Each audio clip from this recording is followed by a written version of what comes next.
Hello everybody. Your girl Obi here. I just wanted to make a video about a final update on my study abroad endeavors. And as some of you may know, I'm not going abroad anymore, and I wanted to share the why. Just to give a quick, and I kind of started this whole thing on my social media with my fundraiser, so I wanted to make a last video just to close this chapter. The short version that I wanted to put out there, just for anybody who just wants to know quickly why and move on with their lives, is because financially I was not there, and then on top of that, and the main reason in my heart, the main reason, because I already wasn't there financially, but then the main reason was that the peace about going left me. It was there at a point, and then it left. So those are the two main reasons why I'm not going. So that's the short version. And I just want to give a little bit of a backstory about it for anybody who wants to hear. And so let's get into that. So December 8th, 2020 was when I launched my fundraiser.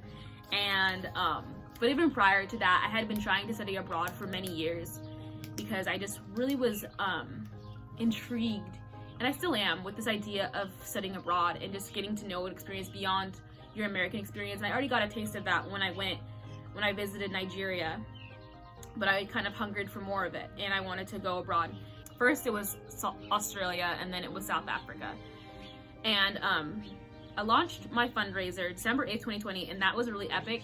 It was really fun. So it was going really good, and I had a lot of peace about going. From the very beginning, I really felt like it was going to happen, because I felt like I was seeking God in the whole process, and I wasn't trying to just do what I wanted to do.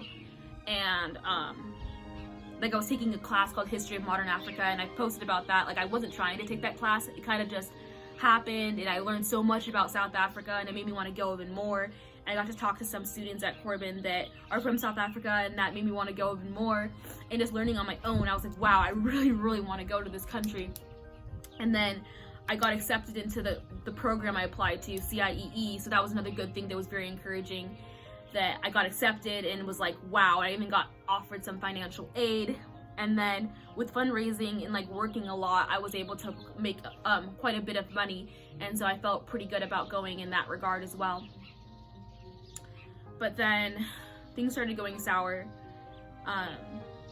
Slowly but surely they started going sour. I think my mind started to shift, and I started getting more just back to the unhealthy closed-mindedness that if I didn't go abroad, my life would have less value. If I didn't go abroad, I would be less of a person. I would be not the girl I wanted to be. When I began facing stumbling blocks to going abroad, I noticed that my reaction wasn't, oh God, this is yours, it's okay if it doesn't happen. It was this has to happen. In order for me to be okay, this has to happen. And that's a red flag. It was a red flag that I shouldn't have been so emotionally attached to going. And I think there's an extent where that really comes into play, because if I really wanted something, it makes sense that I was very emotionally attached. But it kind of got to the extent that was unhealthy, and I won't go really into the details about that, but just the thought of not going and not being able to go began to frighten me. It made me feel, I don't know. During spring break, I faced two hurdles where I realized that I was going to have to unenroll from Corbin in order to go abroad, and then also I was going to have to pay an extra fee that I wasn't expecting. And when I found out about that, I sunk into this really deep depression. But moving forward from that depression and getting out of that, I still decided I still wanted to go and try to go.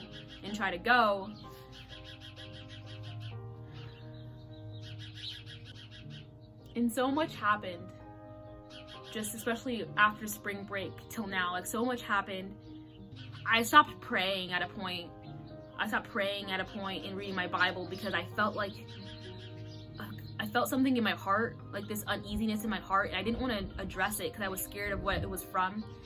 And so I just stopped praying. I stopped reading my Bible for a span of about a week, and in doing so, I made myself vulnerable to just really dark thoughts and stuff. And to think that I stopped praying because I had this feeling that that God might not want me to go, or that I might not be able to go, is what sunk me into that. So ultimately my peace was disturbed, and I couldn't, with a clear conscience, go abroad or continue to pursue going abroad. And then again, on top of that, I didn't get enough financial aid or made enough money from fundraising, so that also contributed to just not being there. And to say that I'm like devastated that I'm not going is an understatement. Like, my heart is broken. But I have no doubt in my mind that I made the right decision to not go. But I'm definitely not okay quite yet.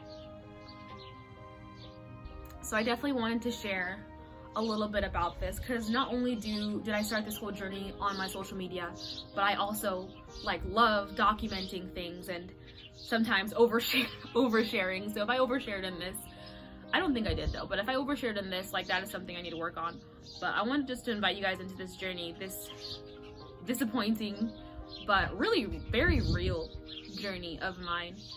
And I pray that God put the desire to go abroad in my heart, because he's going to fulfill it one day, and that is definitely my prayer and my hope.